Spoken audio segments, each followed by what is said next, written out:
자, 다들 수업식 들어왔죠? 오늘은 지난 시간에 이어서 1단원, 마음을 움직이는 글 단원을 마저 배워볼 생각이에요. 다들 교과서 준비하고 PPT 화면에 집중해주세요. 우선 수업을 시작하기 전에 지난 시간에 배운 내용을 한번 확인해 볼까요? 지난 시간에 어떤 내용을 배운지 혹시 기억하는 사람 있나요? 맞아요. 지난 시간에는 시에서 사용하는 비유적 표현에 대해서 배웠어요. 이번 시간에는 시에서 사용하는 상징적 표현에 대해서 배울 거예요. 우선 수업을 시작하기 전에 수업과 관련 있는 노래 한 개 듣고 시작할게요.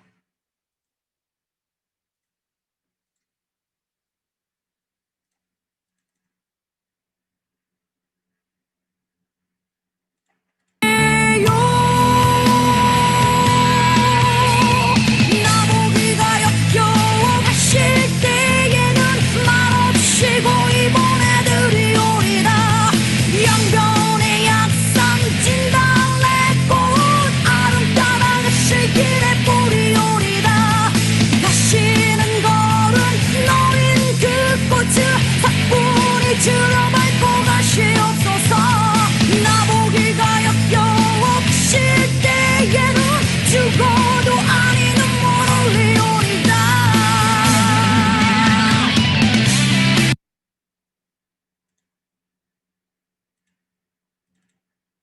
자, 지금 들은 노래가 마야라는 가수가 부른 진달래꽃이란 노래예요.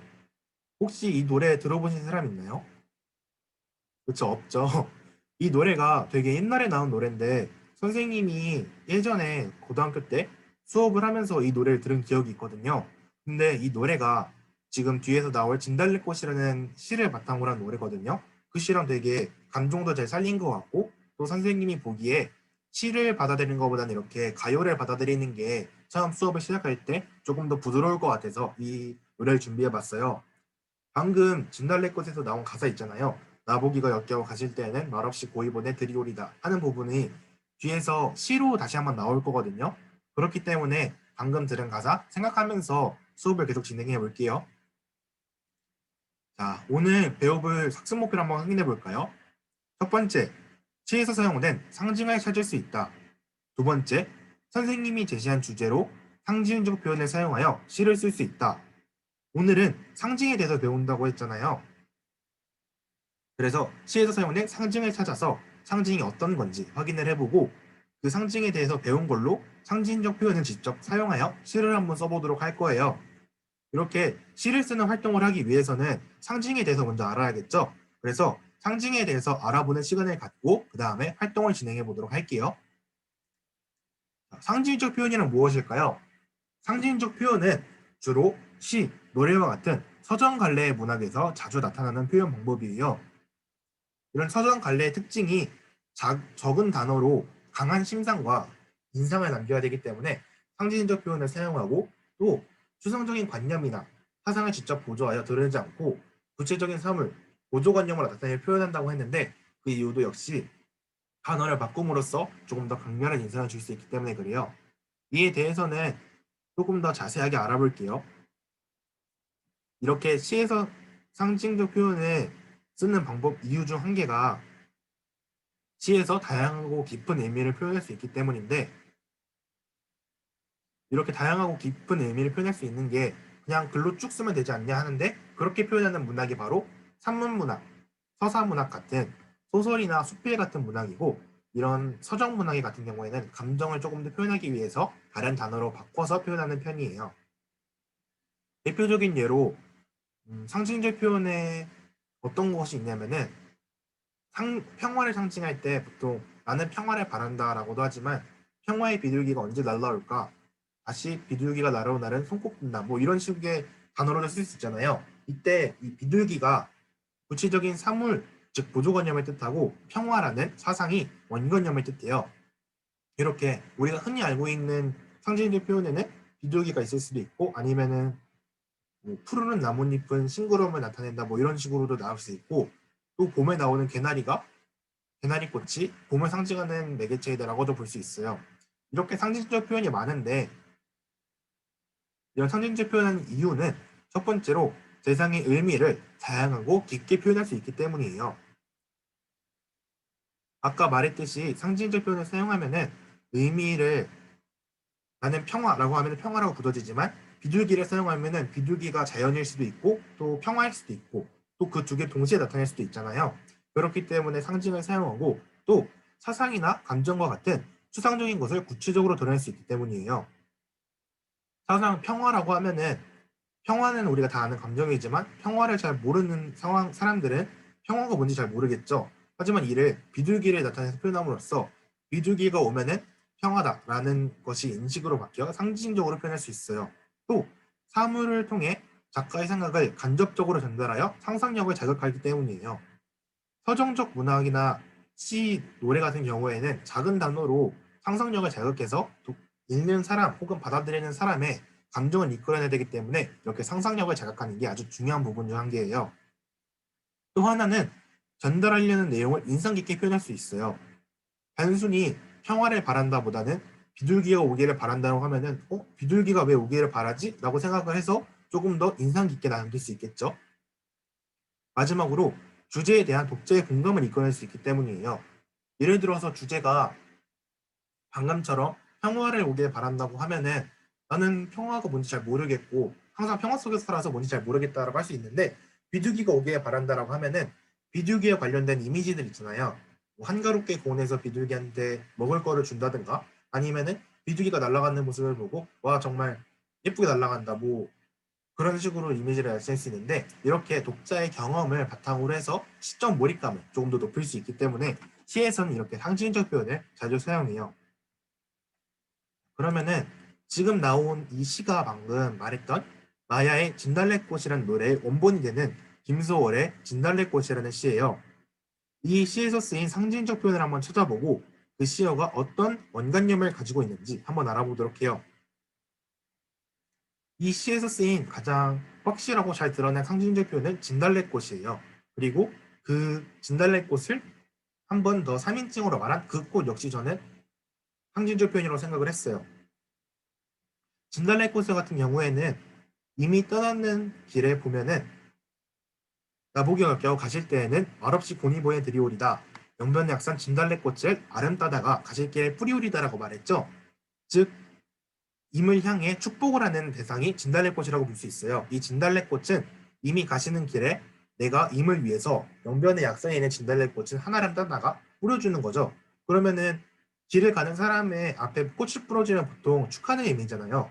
이를 산화공덕이라고 하는데 불교적 용어고 이렇게 꽃을 뿌려줌으로써 임을 향한 축복을 드러내고 또 이 원망의 부분 이따 다시 한번 설명을 할게요. 또 꽃이 뿌려지면서 나는 그 꽃을 나시는 내가 뿌린 그 꽃을 걸음걸음 사뿐히 들여밟고 가라고 했잖아요. 즉 내가 뿌린 꽃이지만 그래도 불구하고 그걸 밟고 가겠다라는 말이기 때문에 이별의 슬픔과 한이라고 볼 수 있어요. 또 내가 열심히 꽃을 따서 당신이 가는 길을 나는 당신이 가는 게 싫지만 꽃을 뿌려줬기 때문에 희생과 헌신을 통한 당신을 위하는 사랑의 승화라고도 볼 수 있겠죠. 또 옆에 그 꽃을 보면은 이 꽃은 시적 화자가 이미 가시는 길을 위해서 뿌려준 꽃이잖아요. 이렇게 사뿐히 지려밟고 가시옵소서라는 그 사뿐히 지려밟힐 꽃은 사실 시적 화자의 분신이라고도 볼 수 있어요. 내가 이렇게 꽃을 뿌려서 할 건데 나를 짓밟고 갈 거냐? 라는 식의 말을 말이라고 보는 사람이 많거든요. 그리고 그렇게 떠나는 임에 대한 축복과 원망을 담고 있고 또 한편으로는 가지 말라는 뜻의 원망도 담고 있을 수 있어요. 이렇게 시에서 나오는 상징들은 하나의 상징만 품고 있을 수도 있긴 하겠지만 여러 가지의 뜻을 담고 있는 경우가 더 많아요. 그렇기 때문에 여러분들이 지금 선생님이 한 것처럼 자신이 좋아하는 시에서 상징적 표현을 찾아보고 그 상징의 원관념과 그렇게 생각한 이유를 나름대로 정리해서 선생님이 지금 보내준 링크에 들어가서 정리한 다음에 제출하도록 해요. 이거는 지금 하진 않을 거고 이따가 선생님이 따로 시간을 주도록 할게요. 그리고 혹시 시집을 안 가지고 왔거나 아니면은 자신이 가져온 시가 너무 어렵다 하는 사람들은 지금 선생님이 여기 PPT에 올린 시 있죠? 이 시를 바탕으로 진행을 해도 상관없어요. 자, 그러면은 이렇게 잠깐 두고 이런 상징적 표현들이 사라진다면은 어떤 일이 일어날까요? 동혁이 한번 발표해 볼래요? 맞아요. 동일이가 발표한 것처럼 심상을 전달하기 위해서 많은 글을 줄줄이 쓰게 돼서 형식이 어그러질 수도 있겠죠. 시의 경우에는 형식이 정해진 문학이기 때문에 글자의 단어 수가 굉장히 제한적이에요. 현대시로 넘어오면서 그런 경우는 많이 사라졌다고 하지만 운율적 요건을 지키기 위해서도 그렇고 또 형식적 안정감을 위해서도 많은 단어를 쓰는 것을 조금 꺼림칙하는 경향이 있어요. 그렇기 때문에 상징적 표현을 함으로써 다양한 심상을 이 단어 한 개에 담아서 시적 심상을 전달할 수 있겠죠. 또 다른 게 뭐가 있을까요? 맞아요. 강현이가 말한 것처럼 심상을 인상 깊게 표현하기 어렵겠죠. 단순히 나는 평화를 바란다 하는 것보다는 나는 평화의 비둘기가 오길 바란다. 아니면은 나는 평화를 상징하는 뭐가 오기를 원한다 하는 식으로 하는 게 왜 그게 오기를 원하는 거지? 왜 그게 평화를 상징하는 거지? 라고 모르는 사람들은 약간 문맥적으로 이해가 안 되기 때문에 인상이 깊게 남게 돼요. 후에 그 상징에 대해서 알게 되거나 아니면은 시에서 나온 다른 단어들에 의해서 그 상징에 대해서 알게 되면은 조금 더 인상 깊게 그래서 이런 시어를 썼구나 라는 것이 머릿속에 남게 되기 때문에 시가 임팩트가 적게 되겠죠.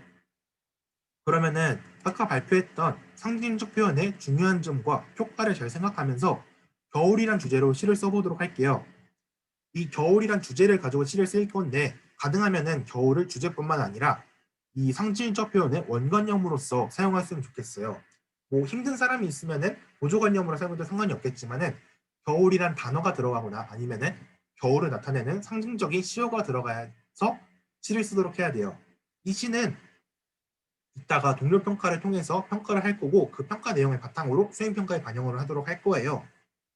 혹시 시를 그냥 쓰는 게 힘든 사람들은 가져온 시집이나 아니면은 인터넷 등을 통해서 시를 정한 다음에 그 시를 조금 바꾸는 식으로 해도 상관이 없지만 만약에 다른 사람이 쓴 시를 그대로 가져온 경우에는 선생님이 점수적으로 불이익을 줄 수 있으니까 그 점 알아두시고 시를 써주시면 감사하겠습니다.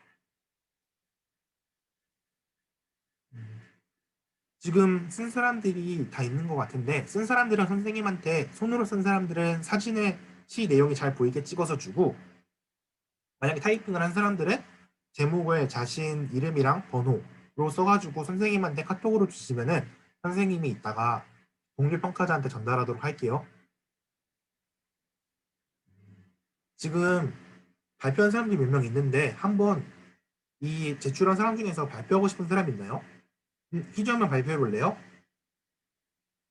희주는 겨울이란 주제를 겨울마다 오는 궁금한 아저씨를 보조관념을 통해서 겨울을 상징을 했어요. 이렇게 겨울하면 생각나는 시어를 바탕으로 해서 상징적 표현을 진행하는 것도 아주 좋은 방법이에요. 공고구마 아저씨는 겨울이 되면 오고 또 공고구마 아저씨가 오면은 겨울이 왔다라고 반대로 생각할 수도 있기 때문에 아주 재밌게 잘 쓴 시 같아요. 또 다른 사람 발표할 사람이 있을까요? 음, 선생님이 지금 재룡이 시를 한번 봤는데 내용이 되게 재밌는 것 같은데 한번 발표해 볼래요? 재룡이는 겨울을 기말 시험에 빗대어서 표현을 했어요. 겨울이 오면은 기말 시험을 볼 시기가 되고 기말 시험을 보면은 집안 분위기도 겨울이 되는 것 같다고 아주 재미있게 시를 썼는데요. 이렇게 자신이 생각하기에 겨울하면은 생각나는 이미지를 써도 상관이 없어요. 이 내용을 쓰더라도 시적 구조상 그 의미를 잘 파악할 수 있다면은 좋은 상징적 표현이라고 볼 수 있어요. 재룡이 같은 경우에는 기말 시험을 보면은 집안 분위기가 겨울이 될 정도로 싸늘하기 때문에 겨울에 나타낸 시어로 썼는데 이렇게 자신만의 감정을 사용해서 나타내는 것도 굉장히 임팩트가 있을 수 있죠. 단순히 만약에 재룡이가 기말고사를 보면은 집안 분위기가 너무 차가워진다라고 하면은 재미가 없었을 수 있겠지만은 이렇게 기말고사 시즌이 되면은 겨울이 찾아온다. 나는 겨울이 찾아오면은 기말 뭐지? 겨울이 찾아오면 싫다. 그래서 겨울이 찾아오면은 기말고사 성적이 나오기 때문에 집안 분위기가 겨울처럼 차가워진다 해서 시험을 오는 시기 자체를 겨울과 동일시했기 때문에 이것도 아주 잘 쓴 상징적 표현이라고 저는 생각을 해요. 자, 그러면은 지금까지 배운 내용을 바탕으로 한번 퀴즈를 풀어볼까요?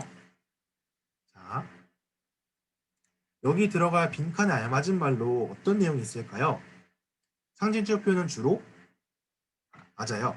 시나 노래 같은 무슨 관례라고 하죠? 서정 갈래 문학에서 자주 나타나는 표현 방법이에요.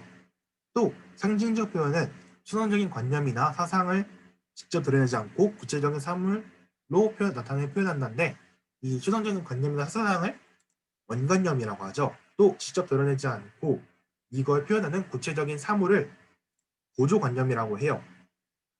이렇게 오늘은 상징적 표현에 대해서 배우고 또 그 상징적 표현을 이용해서 시를 한번 써봤어요.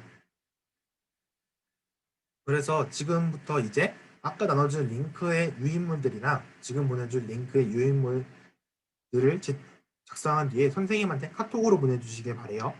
그리고 선생님이 지금 개개인한테 자신의 뒷번호 학생, 그러니까 1번의 경우에는 2번, 2번의 경우에는 3번인 학생한테 각자 학생들이 쓴 시를 보내줄 거예요. 그리고 그러면은 그 학생들이 그 시를 바탕으로 동률 평가를 진행해서 제출을 하게 될 건데, 혹시 이 과정에서 자신의 시에서 상징적 표현을 잘 나타내기 위해서 동료 평가자랑 얘기를 하면 좋겠다 하는 사람들 혹시 있나요? 생각보다 좀 많이 있네요. 그럼 선생님이 지금 시간을 조금 내서 원한다면은 줌 톡방을 따로 만들어 주도록 하고, 아니면은 오픈 카카오톡이나 아니면은 뭐 다른 오픈 채팅 어플 같은 걸 이용해서 얘기를 하도록 할게요. 다 한 것 같네요. 그러면은 지금까지 쓴 평가지랑 문제지는 선생님한테 카톡으로 보내도록 하고, 지금 혹시 오늘 배운 내용에 대해서 이해가 안 되거나 더 궁금한 점이나 아니면은 뭐 나중에 돼서 뭐 필요한 문제가 있으면은 선생님한테 얘기를 하도록 할게요. 혹시 오늘 배운 내용에 대해서 질문 있는 사람 있나요? 그래, 옹기 무슨 질문 있지? 음, 시에서 꼭 이렇게 상징적 표현을 써야 되냐고? 사실 시에서 상징적 표현이 필수적인 덕목은 아니에요. 왜냐면은 산문시라고 조금 많은 시어를 쓰는 시도 있기는 있는데, 이렇게 대부분의 시에서는 상징적 표현을 사용해서 심상을 조금 더 효율적으로 전달하고 또 인상 깊게 표현할 수 있기 때문에 이렇게 시를 쓸 때는 상징적 표현을 쓰는 편이에요. 또 산문시 같은 경우에는 운율 형식이 잘 안 돼 있기 때문에 시적으로 받아들이거나 아니면은 운율감을 가지고 이야기가 힘든데, 이렇게 운율감을 갖는 시들에 대해서는 단어적 제한이 어쩔 수 없이 있기 때문에 상징적 표현을 많이 쓰는 경우가 많아요. 그러니까 반드시 필요한 것은 아니지만 있으면은 확실히 지적으로 풍부해지고 심상이 풍부해진다고 볼 수 있겠죠. 이게 아주 좋은 질문이었어요. 혹시 또 다른 질문 있나요? 음, 자, 그럼 없는 것 같은데 혹시 나중에라도 질문이 생기면은 선생님한테 따로 연락을 하면은 선생님이 언제든지 답변을 해주도록 할게요. 자, 그러면은 수업을 끝내기 전에 다음 시간에는 갈등의 진행과 해결에 대해서 배울 거예요. 갈등은 주로 서사문학이나 소설 같은 이야기에서 자주 나오는 진행 구도인데, 다들 소설 한 번씩은 읽어보고 다들 자기 좋아하는 소설 한 개씩 있겠죠? 다음 시간까지 자기가 좋아하는 소설이나 아니면은 다른 갈등을 잘 드러내는 문학 작품을 선정해서 그 작품의 실질적 배경이나 작가의 특징을 알아보고, 또 여력이 된다면은 그 작품의 내에 있는 갈등 구도들을 파악해서 어떤 식으로 갈등이 진행되는지까지 줄거리를 한번 알아주면 더 좋을 것 같아요. 이거를 다음 시간까지 수업 과제로 두고 오늘 수업은 이걸로 끝내도록 할게요. 다들 고생 많으셨어요.